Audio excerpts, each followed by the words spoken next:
Hello મિત્રો, કેમ છો? મજામાં ને? વ્યથા પણ આપણી અને કથા પણ આપણી. તો ચાલો શરૂ કરીએ મિત્રો.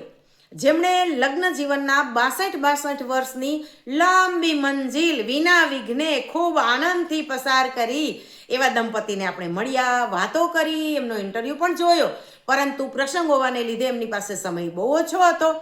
પરંતુ હું 3 દિવસ ત્યાં રોકાણી તો ત્યારે જે અમારી વચ્ચે વાતોચીતો થઈ એ વાતોચીતોનો ટૂંકસાર આજે આપની સમક્ષ રજૂ કરું છું. મિત્રો, કોઈ પણ યુવક અને યુવતી દંપતી બંને એકબીજાની અપૂર્ણતા અથવા તો દોષ એને જો સહન કરી શકે તો એ બંને એકબીજા માટે પ્રેમનો મજબૂત આધાર બની શકે. આ પાયાની વાત, મૂળ વાત મામાએ કરી. બીજું મિત્રો, આપણે શબ્દ અથવા અક્ષર એની જો રચના કરીએ, આપણે જોઈએ કે ઘણા કામ એવા હોય બાહ્ય રીતે બહુ સરખા લાગે પણ એની અંદર આસમાન જમીનનો તફાવત હોય. કઈ રીતે? તો કે અક્ષર અથવા શબ્દની રચના કરીએ તો એના દ્વારા કાવ્ય રચાય, શ્લોકની રચના થાય, કોઈ એવી સુવિચારની પંક્તિની રચના થાય અથવા તો જોડકણું પણ રચાઈ જાય. કાવ્ય છે, શ્લોક છે, સુવિચાર છે, એની અંદર શાંત રસ, વીર રસ, શૌર્ય રસ, આ બધા જ રસ આવે, જ્યારે જોડકણાની અંદર માત્ર હાસ્ય રસ જ આવે. આવી જ રીતે સમાજની અંદર બાહ્ય રીતે બધા જ લોકો આપણને એક સરખા લાગે પણ આપણે જ્યારે એ લોકોને નજીકથી મળીએ, એમના આચાર, વિચાર, વાણી, વર્તન એમને જ્યારે આપણે અનુભવીએ ત્યારે આપણને સમજાય કે આમાં કયું કાવ્ય છે, કયો શ્લોક છે, કઈ સુવિચારની પંક્તિ છે અને કયું જોડકણું છે. બરાબર ને મિત્રો? મિત્રો, ઘણી વખતે માતા પિતા એવી ઈચ્છા રાખે કે એમનો પુત્ર છે એ શ્રવણ જેવો બને, ભાઈ ભાંડુઓ પણ એવી ઈચ્છા રાખે કે એમનો ભાઈ છે એ એમનો રક્ષક બને, પરિવારનો ટેકો બને, સુખ દુઃખનો એ સાથીદાર બને. પણ એ જ યુવક છે એ એક કર્તવ્યનિષ્ઠ અને સુવ્યવસ્થિત પતિ પણ બને એ એટલું જ જરૂરી છે ને મિત્રો? જરૂરી. તો આ રીતે કોઈ પણ પરિવાર છે એ પોતાની પુત્રીને કોઈ બીજા પરિવારના પુત્રની જીવન સંગીની બનાવવાની મંજૂરી શા માટે આપે છે?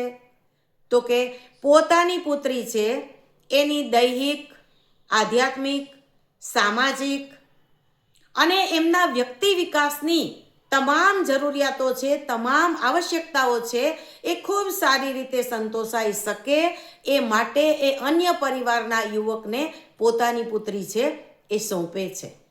બહુ બહુ ગહન વાત છે મિત્રો, વિચારવા જેવી વાત છે. મિત્રો, કોઈ પણ યુવતી, દીકરી પોતાનું સર્વસ્વ સ્વેચ્છાએ કોઈ પણ પુરુષને, યુવાનને સમર્પિત કરે ત્યારે એ સમર્પણની આન બાન અને શાન પૂરેપૂરી જળવાવી જોઈએ. એ દંપતીની અને એ બંને પરિવારની પૂરેપૂરી ફરજ છે. જો એમાં ક્યાંય ચૂક થાય તો જે પરિસ્થિતિ આજે સર્જાણી છે એ પરિસ્થિતિ સર્જાય છે.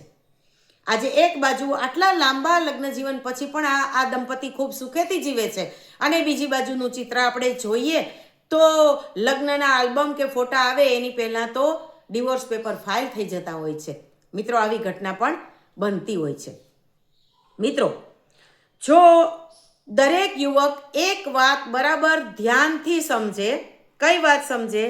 કે કોઈ પણ સ્ત્રી છે એ જ્યારે મારા પરિવારમાં આવે છે ત્યારે એનું સ્વાભિમાન અને એની પોતાની ઈચ્છાઓ છે એનું ક્યારેય હનન ના થવું જોઈએ.